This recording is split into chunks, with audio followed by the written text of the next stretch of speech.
Welcome to Shot Callers eSports presented by FanXD. That's, as always, is Colin Mina. I'm, as always, Matt Hempstead. And, you know, Echo Fox had a really poor split last season, but all of a sudden they've kind of come back, and they look like a pretty decent squad, Colin. What do you think you can attribute that to? Yeah, they really, now, you can't really attribute the entire badness of their team because of the players, because they had the visa issues.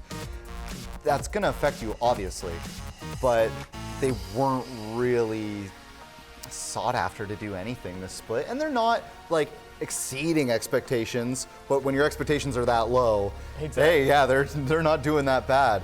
I think Froggen, he's kind of that leading force. Him and Keith, they have the chemistry because they've played together. It is hard. We've said it before when new teams bringing in new players, but when you have he's a very good player. It's unfortunate, not to knock Echo Fox, but it's unfortunate the team he's on with the skills he has. But when you have that leader and you bring in the higher caliber players, as we know, Rick Fox is all of his esports putting a lot of money in, and he really wants this team to succeed. You bring in those players to work under somebody who's so good, you're gonna get that chemistry and you're gonna make some plays. And of course, Froggen's still playing that Anivia that he's known for. Yes. Doesn't hurt them either. But you mentioned some of the players they brought on. Guys like Gate from Phoenix won last split. Yep. He's a solid support across the board. Akaden, who's been really impressive so far, that rookie jungler, has shown some great stuff on Kha'Zix and Graves.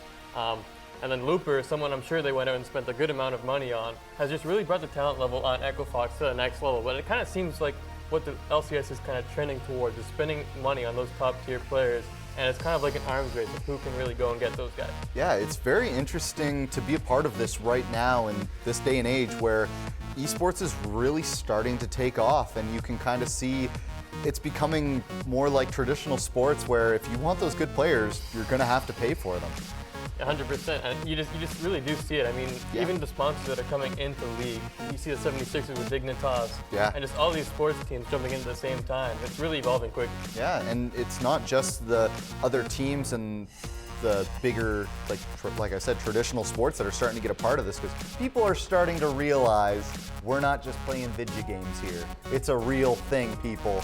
And you can see that as, look at Rick Fox spanning over multiple esports, recently picking up a bunch of fighting game players, which is really cool that all these teams are starting to realize that you're kind of a name brand, and why not have your foot in a little bit of everything? It's kind of like if the Maple Leafs also had that name over every other Toronto team. I know that's a bad example because really, who wants the Maple Leafs over all the Toronto team names? But with Echo Fox and all these different teams, you got H1, you got your fighting games, you have CS, you have literally they're really diving deep here. Yeah, none of his teams have really done exceptional yet, but it looks like Echo Fox, the LCS team, might be on their way up. What do you guys think at home? Is Echo Fox going to continue their upward trend in the coming weeks? Let us know in the comments below. For Colin Mina, I'm Matt Hempstead. Thanks for watching Shot Callers eSports.